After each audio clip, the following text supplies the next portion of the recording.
జరిగి దశాబ్ద కాలం పూర్తయింది.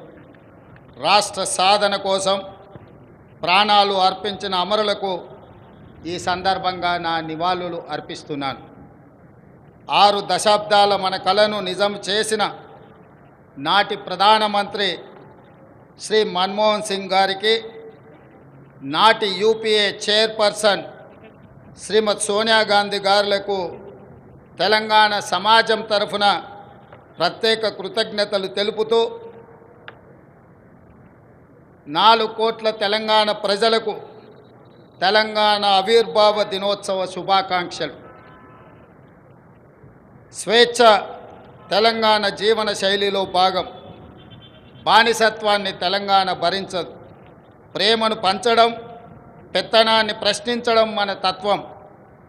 ఆకలినైనా భరిస్తాం కానీ స్వేచ్ఛను హరిస్తే సహించం.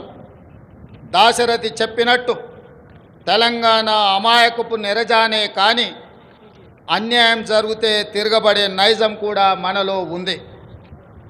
సంక్షేమం ముసుగులో ప్రజాస్వామ్యాన్ని చెరబట్టాలని చూస్తే తెలంగాణ భరించదు.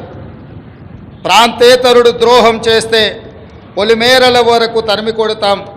ప్రాంతం వాడే ద్రోహం చేస్తే ప్రాణాలతోనే పాతి పెడతాం అన్న కవి కాళోజీ మాటలు అక్షర సత్యాలు.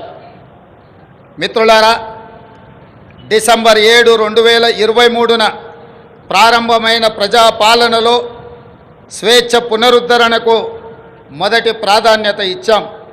ముళ్ళ కంచెలు, ఇనుప గోడలు తొలగించాం. పాలకులు పాలితుల మధ్య గోడలు బద్దలు కొట్టాం. మున్సిపల్ కౌన్సిలర్ నుండి ముఖ్యమంత్రి వరకు ప్రజలకు అందుబాటులో ఉండే పాలన తెచ్చాం. మేం సేవకులం తప్ప పాలకులం కాదన్న నిజాన్ని నిరూపించాం.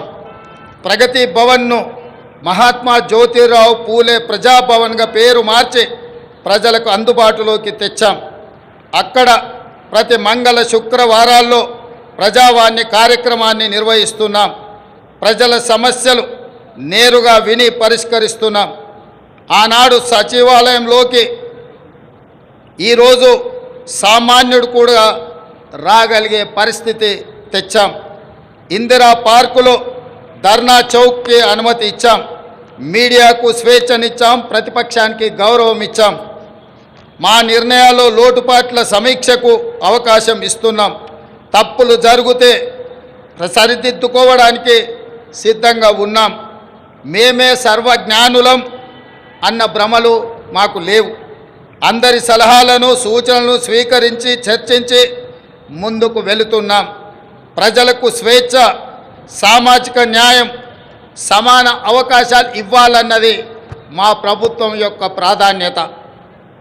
జూన్ 2, 2014 నాడు తెలంగాణ భౌగోళిక ఆకాంక్ష నెరవేరింది. అంతటితో మనము లక్ష్యం చేరినట్టు కాదు. ఉద్యమ లక్ష్యాలు, అమరుల ఆశయాలు సాధించిన నాడే తెలంగాణ సాధనకు సార్థకత వస్తుంది. దశాబ్ద కాలం అన్నది ఒక మైలురాయి. ప్రజల ఆశలు